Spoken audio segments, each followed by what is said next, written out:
All right, guys, welcome back. Thank you very much for tuning in today.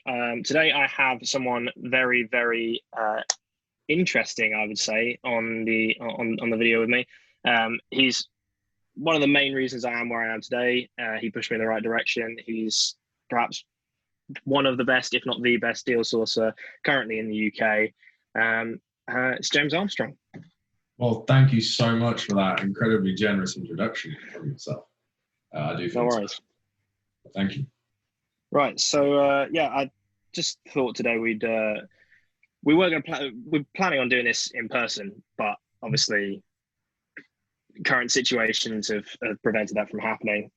But nevertheless, adapt. And yeah, we're just going to have a little bit of a general conversation about what's going on at the minute, what our opinion is, and also some other interesting topics that I think people would be intrigued to know about. So I think we have got to kick it off with touching a little bit on the current economy, the current crisis that's happening, because obviously there's a lot of hysteria happening, not only online but offline as well, a lot in the news. And I think, I know you've done a webinar on it, so I don't want to spend too much time on it. If you guys want to see that, then you can go to James's channel and check that out. I'll link it in the description. But I think we should just touch on it. So what's your view on the whole situation?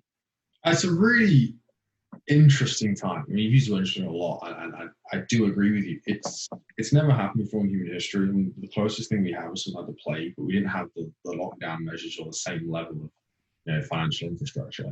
So that side of it is all very, very new. It's not long ago we had a big crash, so we're kind of used to things like that. But the whole lockdown thing, the society, the culture, the mindset, like none of that has ever happened before. So, I mean, me personally, and I know a lot of people like in this industry as well, people who are entrepreneurs and just naturally people who want to do things with their life, it's really tough because it's really boring in a lot of cases. You're staying at home, people talk about cabin fever, like it's a real thing. And honestly, if you're the kind of person who wants to get out, their ideal holiday is not 2 weeks on the beach sat doing nothing. It's getting about doing things. That is just strain on you. And I think mentally a lot of people will struggle with that. You're just not being able to go out and do things, or being able to go out and see people, or just going out for meals. I really miss just going out for dinner with my friends or my family. I really, really miss that. It's your random menial tasks that sort of get overlooked generally. Yeah. Now, of course, there's so many benefits to the situation as well, but otherwise it's quite a tough time. And I think to some extent I've been blessed because I have my own space and business is doing okay. And I've got things I can crack on with.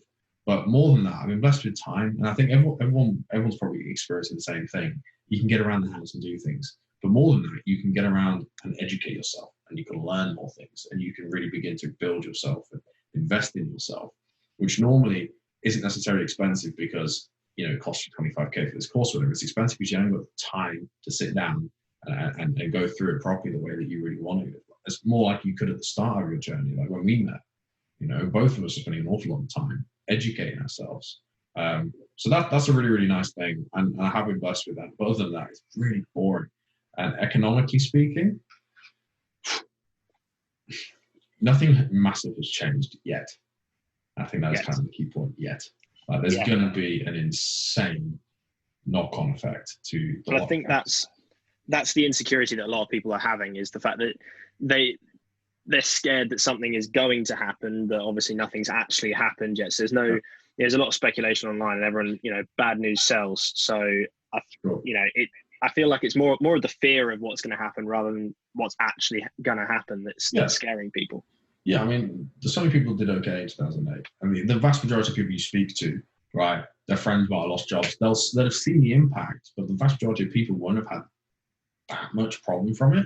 Okay, maybe their car lease got slightly more expensive. Maybe they had to delay moving for a couple of years. In reality, nothing horrendous happened. They didn't wake up one morning and 700 grand tore off or worse off. Okay, the price of the house might have dropped, so they might have lost some equity, but they weren't going to use it anyway. They were just going to give it to the kids. So it's one of those where I don't think a lot of people really are going to be affected by the recession, like you say. There are, of course, the people who don't have a lot that are really going to struggle with this, and there's going to be some serious knock-on effects. From an investing point of view, massive opportunity, like massive opportunity. And I think there's going to be some people who bomb out big time. There's going to be some people who come out the other side probably 10 times as wealthy as they went into it. And it's going to be really, really interesting. You know, I'd be willing to go out and live and say there's going to be a prediction. There's going to be two types of people. One, the people who fail. The people who be really, really successful. I don't think you get many people which are going to be in the middle. Just kind of, you know, maybe like a steady year-on-year growth of 5%. I think it's, or even just like staying the same. I think it's going to be far more binary or polar than that when we actually get through to the end of it. Yeah, definitely. And I think, especially people who aren't taking the time to do some form, like you're gonna have to be sitting in front of your computer for like 12 hours a day, just, you know, researching, trying to learn everything. But the people who aren't trying to learn anything are going to be the ones that I completely agree with you that really bottom out. And I mean, even in 2008, there were people who did stupidly well off of the crash. I mean, The Big Short is a film literally that just epitomizes that. It's really well worth a watch as well if you want to understand more of the economics. Yeah, it's one of my favorite films. Very, really good. I watched a film last night called Enron, The Smartest Guys in the Room, documentary about a film from being the 7th largest company in the world. They were a commodities trading and financial services company, and they bankrupted themselves in 24 days. A lot of crime and other stuff going involved, but that level of that kind of sums up how easy it is to be very, very, or to seem very, very wealthy, or to seem very, very stable, like countries financially, and yet overnight they can just disappear. You never really, really know. So, I think it's you hit the nail on the head there. Yeah, I think as well that leads on quite nicely to sort of the next point I want to talk about, is the fact that there will be people that will do really well, but those people sort of, I feel like right now there is 3 tiers to it. There are people who are already doing it and will come out the other side on top. There are people who are doing nothing, and let's face it, will come out the other side on the bottom. And there are people in between who are sort of semi-swinging between the two, and they can't quite get there because they don't know how, or, you know, for some reason they just don't know what to do. I think the question, I don't know about yourself, but the question, one of the questions I've been getting a lot recently is sort of how someone can get started, especially in this economy. And this, well, not even this economy, just the situation. The economy hasn't really changed. This situation, them being locked down, you know, I've had people who want to co-source through me, but they don't know how to get viewings on the property if they can't leave the house and things like that. So I think the real question is how can people get started with property, or just with business in general, really, at this sort of stage, at this time? Sure. Well, I think you kind of end up again with 2 types of people, but they have different options. One is the people we're going to see most often, and I've had a lot of this conversation with my mentees as well. It's simply, I don't have any money. I need to be able to find deals. Whether you want to do rent to rents, whether you want to do lease options, you want to do joint ventures, whether you want to do a deal source, it doesn't matter. If you're starting out with no money, there's one skill you're going to have to learn, guaranteed, is how to find a good deal. You know, obviously, me personally do a lot of deal sourcing. It is a very core, fundamental part of my job. I know the same is true for you. I have to find a deal. And right now, it can seem very, very difficult to be able to do that. You know, like I said, how do you go out and do viewings? Like, how is it that you can build these relationships with agents when you can't see them on a weekly basis? Or how do you contact people in the first place? It's just more difficult. Personally, one thing I would say is it's not actually impossible to do viewings. Whilst it may be technically illegal or whatever, I can guarantee you, and I've seen it done, and I've had people within my team that have been going on viewings. There are agents still doing it. There are still agents who will allow you to do that. And a few agents, we've been a bit quite creative and lent on the relationships we've had with some agents and said, look, what if we turn up at the house, right? You unlock the door and you go get back in your car. Then we'll walk in, we'll do the viewing, we'll come back out. The same will happen, you can lock up and you can go. You know, I don't need to ask any questions, really. I can work all that out if I need to. You don't have to come in and shake my hand or anything like that. Obviously, we're doing this on houses that are empty, which is fine because the vast majority of the time we're looking for buy, refurb, and finance houses, which are in poor condition. So that is beginning to work. And agents are going to get to a point where, business speaking, like from a business perspective, they have to do a viewing. They just have to, because they've made no money, they've made no sales since. They have to do some viewings. So what I'm going to say is it's not impossible. So it can be done. But I'm not going to lie to you and say, look, it's easy, or it's as easy as it normally is. Like, doing 40 viewings a week now is pretty much impossible. I don't think it's actually possible to do it. Yeah. So how can you still get the same level of success or continue your growth? One, build up your relationships now so that when you can start moving, it flows faster than it did before. So, traditionally speaking, you've got a relationship with an agent, they send you a deal a week. Then after you've been working with them for 3 months, they send you like 5 deals a week. You've got some nice steady progression there. Like, just because you're not viewing anything doesn't mean you can't keep the progression of how many deals they're sending. Keep up with your agent, speak to them on a regular basis. Marketing, and I know you wanted to touch on social media, but like marketing in general, building your investors list or building your joint venture partner list or just networking in general to build your presence and your brand and your position in the marketplace so that when you do come to do business, there are people to do business with. All of that side of it is still very, very key. In fact, I remember way before I kind of really got into property, one thing that was always ingrained in me from a business perspective is when you're having the least amount of sales is when you should be spending the most amount of money in marketing. Not the other way around. You don't start spending money because your sales are going well. Marketing is where your sales starts. It's where your income starts. That's what you need to be spending more money on if you don't have it than you did before. You need to make more of an effort on that. So that's some of the things I'd recommend. But if you're someone who has money and you want to invest, hey, I find a deal sourcer, bro. I would genuinely find someone who has deals. You ain't got to worry about all that. All you got to worry about is, can I get a survey? Can I get lending? Can I still buy the house? Where's the market going to be when I'm finished? Like, do I want to be in that space? So much easier to answer. You just come on, you find someone's got a good deal, you buy your deal. If you're buying cash, sweet, you've basically got no worries. We're still getting surveys done. You can still get lending. It's not as nice as it was before. Like, rates are about the same. Loans and values have dropped a bit. But, it's still possible. Everything's still possible there. Just find yourself a good deal source, have a good power team. You won't have any issues. So, yeah. I feel like it's also worth mentioning as well on that point, especially if you're someone who's just getting started, is the fact that you're building up your relationship with an agent is as you said, key. And if they're sending you a deal, just because you can't view it doesn't mean you can't analyze it. Because the analysis is it's 9/10 of the deal, really, isn't it? It's the viewing just confirms what you were speculating in the first place. Yeah, exactly. So, and that practice on the analysis and the numbers side of things and actually making the deal stack won't change. The only thing that will change is if you go and view it and you find some damp or whatever. You need to factor that into the refurb cost. But I think still the repetition of doing the numbers and going through that process will help. And if, as you said, we can get surveys done. So even if you get the agent to go and do a video viewing of the property or something, and then, you have someone interested and they want to buy it, then they can get a survey done. You just factor it into your terms. You work with the investor. So go hard on the survey if you need to. Be creative in this time. But I mean, you mentioned something really interesting in the middle of that, and that was still you do your due diligence anyway. And it's so crucial. We have 75 viewings booked in, right? And every 2 weeks we revise the date and push it back if we need to. The minute lockdown is done, bro, there's 75 deals there that we're going to go view. I can guarantee we're going to offer on every single one of those houses. Yeah. Average rates, I'm going to put 9 deals out of that. Average deal fee for buying for refinance, $4,000. 9/4 is 36K right there. And I'm not being funny. Like, I know those numbers sound big, but all I'm doing is sat at home, or at least my people are sat at home on Rightmove and speaking to agents, and they're getting deals ready, doing all the due diligence. So the minute the lockdown is done, the only thing we've got to do is view it. And everybody else is sat around waiting for lockout to end, and they're going to go, oh, can I view this house? I'm like, no, sorry, it's sold. Like, after 2 days of it after being locked down, how are you going to do that? Because everyone else has been prepared now.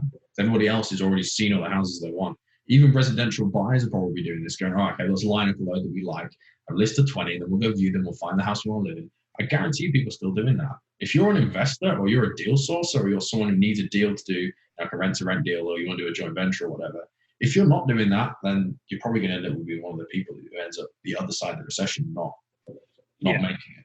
Yeah, exactly. Yeah, I think that's a good point. And again, I think it sort of leads on as well to the next point I did want to talk about. And I was briefly, just before we started, I was chatting to you about how in the previous couple of weeks, and I sent an email on my mailing list, explaining the situation, explaining our view on it. Educating investors, Yeah, exactly. And in the previous couple of weeks, I've seen the biggest influx I have in months of new investors signing up to my list to buy deals. Now that may be because of increased marketing or whatever, but I think It's it's still more a serves the point that representation. you can still get investors now. Exactly. It's more of a representation that there are still people buying, doing exactly what you literally just said.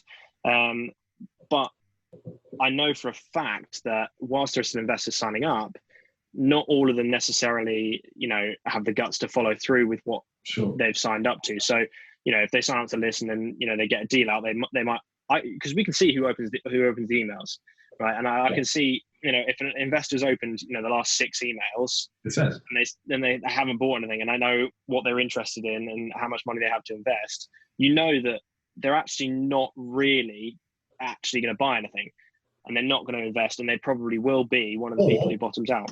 Or they might buy something, but they're not yet convinced. So you then have to find out which one of the two it is. Yeah. But they know. Which then comes in follow-up. But exactly. Follow if you we've got time now. Having so many more calls with my investors, like getting to know my people better, like beginning to understand my client base better. It might not seem important to some people, but I like to know about what's their job, what do they do in this world, what do their family do, where do they live. Not obviously on the street level, I don't need to know that, but like, what area are people from?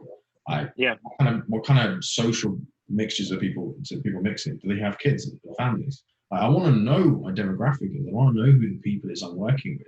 I want to be able to tailor my products to better suit them. And should something come up in the future where I have another business idea and I need someone in a certain sector, I know if I've met anybody. And if I have, I'm able to deal with them because I've dealt with them already in a different type of transaction. Yeah. But there are still certain things that you can be doing. And mate, congratulations on your list growth. Mine's been pretty steady, but I haven't gone all out on it. But we'll talk a little bit about the marketing in a minute. But one thing, just one last point in that, conversations with investors is something. I've got quite a long job to take care of tomorrow. Is the fact that I have been marketing a lot more. My growth has been a lot bigger. And I'm making a point of calling each and every one of those investors to make sure I have their preferences set right. I know what they're after. I know what they're, how much money they have, what their situation is. Just what you were saying a minute ago. Because I've got time, and it means that I'm then connected on a more. It's not just my logo and my company that they're signed up to. It's that they're signed up to me rather than just a separate entity. It just provides that level of like. Trust.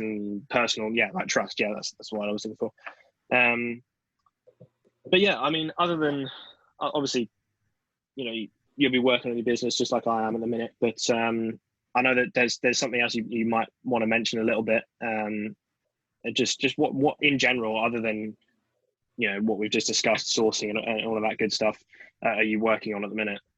Sure. So, like I said, building the business, heavy on education.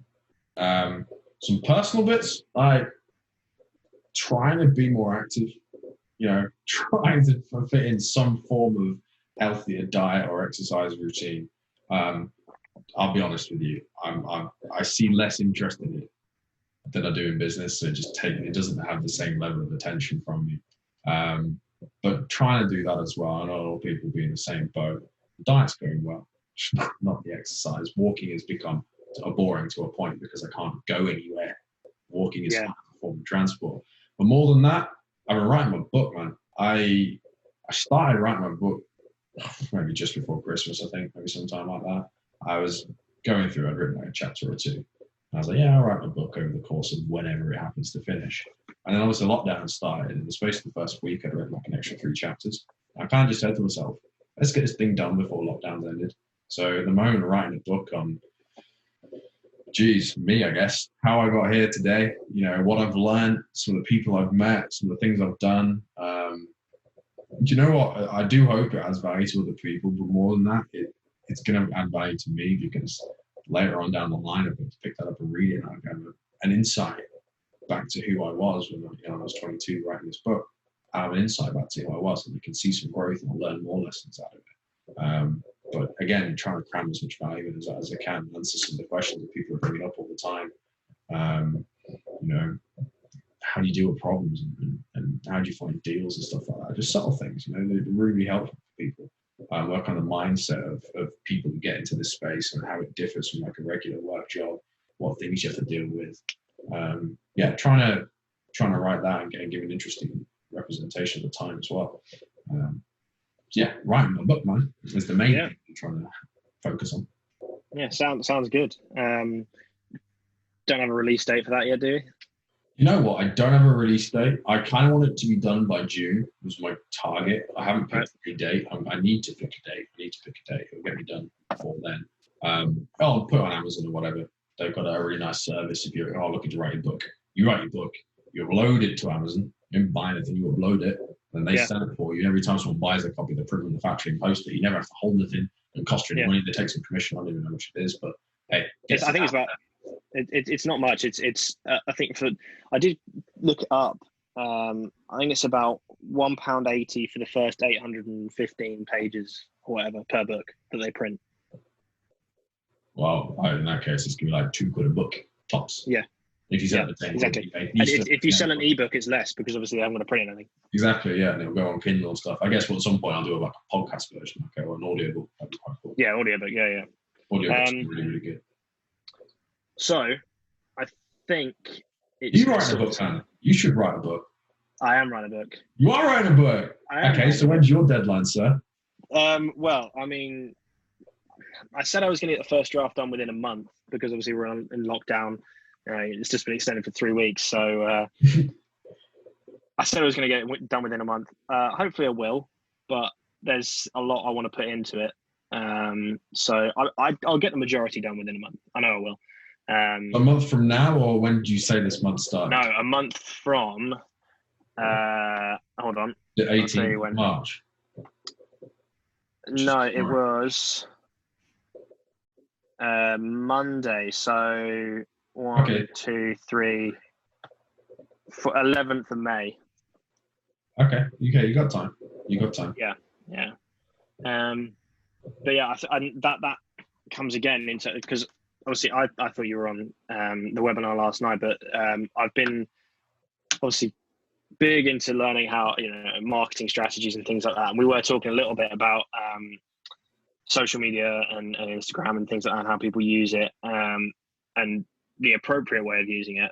And recently I came up with a bit of a weird strategy that I don't think anyone else has thought of in this sort of industry, because back in, it must have been when I was about 15 or 16, there was, do you remember the drop shipping boom? Yes. When everyone started doing it, right?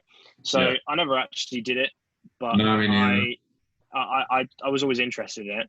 And then it was the other day, it was about, I think it was Saturday or Sunday, I was just, I don't know what made it come to my mind, but I was just thinking about marketing and things like that. And I was thinking about the fact that these drop shippers are able to take, obviously there's a lot of phonies out there, but they're able to take a brand new store and market it in such a way that they get a huge influx of people coming to this, a massive influx of traffic, right?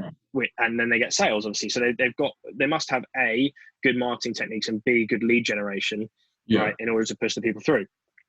So my thought was, well, why don't I look up and start doing a bit of research on how they market their products and how they market their websites. And there's two main ways, and it's Instagram and Facebook ads. And I was like you, I didn't think that Instagram would provide a lot of value to my personal business, but I think there's more there than you think. I put a poll up about investing the other day. I had 300 people reply to it. How many followers you got? I just surpassed 3,000. That's decent. I almost got over 1,000, but I personally only ever post on them once. Other people post, but not me personally. So that's really, really good. What's the name of your Instagram page? So if people want to have a look, they can. I'll link in the description, but it's at Callum_J_Matheson. And yeah, so I've been looking up the different strategies and how to do that. And I have seen, I think my Instagram's grown about 250 followers in the last 3 or 4 days. That's insane. Yeah, so these things do work. And I feel like there's going to be a lot more opportunity for it now. And as you said about paying for marketing, I've only recently started paying for Facebook ads just because everyone else was doing it. So I thought, why not hop on the bandwagon, give it a whirl, new skill I can learn. And it's actually working really well. But in terms of upping social media game, which is something I'm really trying to work on, I think creating a lot more content is important, because I think right now, more than ever, there is the biggest influx of people willing and wanting to consume content. 100%. 100%. So, yeah, 100%. I'm not a social media guy, as you well know. Like, I'm not big into it. You know, you'll never really sit me at home scrolling through my Facebook for it, like information or like amusement, I guess. I don't know, never. I never go on Instagram to look for things. I see it purely as a business like thing that you can utilize, a tool to be utilized. Yeah. But I have a pretty good understanding of people as a whole. And when we came into this lockdown, my first thought was, there'll be a lot of people at home on Netflix. That was my first thought. And after that, I was like, and Instagram and YouTube and Facebook and every form of online social media or streaming platform known to man, all of them, they're going to go through the roof. If you were in tele-advertising right now, or like Facebook ads and other things, I was like, they're going to do really well. Like, because there's so many more people going there. You know, so many more people spending more time with it. People are going to see more things. Like, and I said to Anthony, I remember on the day I rang him up, I said, mate, you've got to be hitting social media. Like, we need to be hitting social media. It's going to blow up. And then lo and behold, TikTok. I mean, I know it was big before the lockdown, but it's grown massively because people at home to use it. That's what they do. Well, it's just like Vine, isn't it? Yeah, it is Vine, and I have an interesting economic perspective on Vine and TikTok, but there's something else that I've learned. I feel like, you know, I might as well just share it whilst we're talking. Yeah, man. So obviously I learned how to build a website. So I built a landing page, because if I was going to do Facebook ads, I built a landing page to link to the Facebook ad, and then, you know, blah, blah, blah. But obviously I built it as a full-on website so that I can just expand on that when I need to.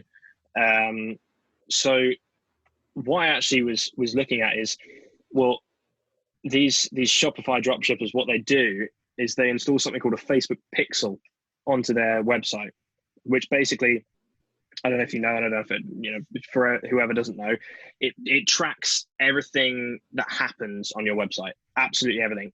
So from, you know, how many people go on there to precisely what they click on, how long they are on that thing, and where they go on your site, their demographic, you know, their age, their location.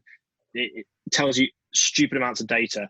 And then what you're able to do, I haven't been running ads for like 3 days, but I haven't got enough data yet. But what you can do is, once you've got enough data and once you've, you know, got a few hundred people coming through your site, you can take that data, apply it to your ad, so that your targeting for that ad is a lot more specific. I didn't know about that. Yeah. So that your results go up. Okay, go on. What it does is it goes through and goes, right, these are the people who are clicking on your advert, therefore these are the people that are interested by what you have to offer. In your case, you're looking for people who have money. So then it's going to go, right, what are the key characteristics of people who have money on Facebook? Like, what do they tend to have on their profiles? Like ages, genders, posts, shares, likes, all this sort of jazz, whatever. They'll scan through all the data and go, right, this kind of person is likely to have what this person's looking for, which is you in this case, people who have money. And it'll go, right, here's an advert. When they're scrolling through, would you like to buy a house or whatever? And then they go over to your website and then you get them through that. Facebook ads are very, very clever. The algorithms are insane. And a lot of people get obviously concerned about the data side of it. Yeah. It's not like I couldn't tell you it was Callum. It's just a case of, I know that someone who is 20, is male, living in England, you know, at university, and is liking the kind of things that he likes and looking at the kind of things he looks at, is likely to be someone who is an entrepreneur, and therefore is likely to be someone who might be interested in property trading, for example. And then that's kind of how the adverts and the marketing got to you in the first place. You know, so it's not like it studies who you are and then goes, right, I know Callum needs to sign up for this. Yeah, I mean, it doesn't take your name, address, social security number, all of that. No, it's not like that. It gives you enough data to be able to accurately target. I think it's just a good tool, especially, you know, if I'm thinking of launching a book or whatever I plan to do in the future. It's just a good thing to know. Ultimately, I'll probably outsource it anyway, but I like to know how things work. So it's just how my mind works. So I like to know. Exactly. Outsourcing is the second stage to systemization. Exactly. Grow your business, outsource, get staff, basically. Is how you systemize your business. Yeah. Okay, so I think the last thing that I really wanted to talk about is obviously there probably will be a recession sometime within the next 12 months. How big, how small, how non-existent it will be, we don't know. I don't think it'll be anywhere near as bad as the 2008 thing, but we'll let the Facebook keyboard warriors say what they want to say. But what's your primary goal for the next next 12 months, next year? I personally do not see the full recession kicking in until first quarter 2021. Therefore, my goals are based on making as much money as possible before that happens. In this case, I'm doing buy-for refinance. I'm doing flips. I personally have got a flip lined up. We're deep into conveyancing, had surveys done, everything on that. That flip will start the minute that my current house, which is currently in the refurb, is refinanced. The money will go straight into this one, and away it goes. That'll be done, and then I'll have another one lined up by the time that one is due to be sold. So again, like I say, the money just rolls through. Alongside that, as I said to you, as I showed you when we started this call, I've just exchanged one of our massive developments. It's one of the biggest development that I've ever undertaken or been privy to be involved with. I've had the pleasure to be involved with. So it's going to be really, really interesting doing that. My goal is simply get more houses under my belt, do more deals. I think there's going to be like a 3-month window after the lockdown ends where there's going to be an artificial economic boom within businesses and within the market because everybody has been stuck, however long we've been stuck in the lockdown for. And so they'll go out and spend loads of money. Businesses are a quarter out of pocket on revenue. They're going to make it up. Like you said, people are bored. They want to go out and do things. A lot of people are going to go on 2-day city breaks, because they'll go back to work and then they'll get that Monday morning feeling a lot because they've been at home dossing around for 6 weeks. And then they'll come back at the weekend. They'll realize they've got a bit of time off and they've got holiday they haven't used for all this. And I think there's 2 bank holidays in the middle of this one, or 1 bank holiday in the middle of this lockdown. So people are going to want to claim that or whatever if they didn't. People are going to spend more money on food. There's going to be a lot of them going out drinking. A lot of people having parties and weddings and all sorts. There's going to be a 3-month period. The world's going to not mentioning house sales. Then everything's going to kick back in again. People are going to realize how crap it was, and everything's going to fall off a cliff. That is roughly my analogy of what's going to happen. Wow, what an accurate. It is what it is. I mean, like there's a lot of bad, obviously, with recessions. A lot of things you could go, this is not great. We don't want this. But there are some good things. We mentioned at the start. The opportunity is going to be insane. Yeah. You mentioned 2008. All that. I personally think this. I don't know yet. I'm really 50-50 between like a 15% drop in house prices and an 80% drop in house prices. I haven't really made my mind up about which side of the argument I want to be on. But people wave around crazy conspiracies, and there are some like very real things that could happen that seem really, really far-fetched. But long term, the government will do what it needs to some extent to stimulate the economy when it wants to stimulate it. At the moment, it's doing huge amounts of quantitative easing, buying back bonds, printing the hell out of cash. The £20 notes are out anyway, so that's happening. And you are going to see a huge dip in the currency value. The good news is that Europe's going to be a hell of a lot worse than us. They weren't as strong before, and they have more to lose. It's going to be terrible. Like Greece, Italy, Spain, all in recession, and so is Germany. And the euro will fall off a cliff. I'd move your money out of euros personally. The dollar will be okay. China's taking a massive battering, and but China's recovering a little bit now. It's recovering from the lockdown, but it's worth noting that the trade war that's going on between China and America is being felt more by China, even though Americans are not taking it very well either. Like China's getting hit harder, like a lot harder. And that's really going to be noticed. Not to mention, hey, it's wrong, but social society is going to see China and go, it's the place that came getting this coronavirus. Like, it's obviously not their fault, or unless you want to believe a conspiracy, in which case maybe it is. But the point being is that the world is going to have this perception of China. And Donald Trump's doing that as well, saying, it's the Chinese virus and things like that. Yeah. Very, very subtle. But it's a big education lesson on the power of the world, the way the economy works. We're going to see some slowing down for sure. I think HS2 will help, not so much from the foreign investments coming in, because a lot of it's already on its way, but more from giving people jobs. In 1929 was the worst depression the world had ever seen, pretty much. 1930, they decided to build the Hoover Dam in America, and that was designed because it got people employed. It generated, industry in a sector and began to kickstart some of the economy. There'll be things like that happen here for sure. HS2 is obviously one of them, but there'll be other ways and means of doing it, and other plans that people have put in place, all sorts of stuff. I think it's going to be really interesting. But right now, make as much money as I can, add to my portfolio as much as I can, and ideally enter the first quarter of 2021 as liquid as possible, so that I can begin to buy houses all the way down. Hence why my second house is a flip, not a buy or February finance, because I don't have the equity. I'm not too concerned about price drops and negative equity and that jazz.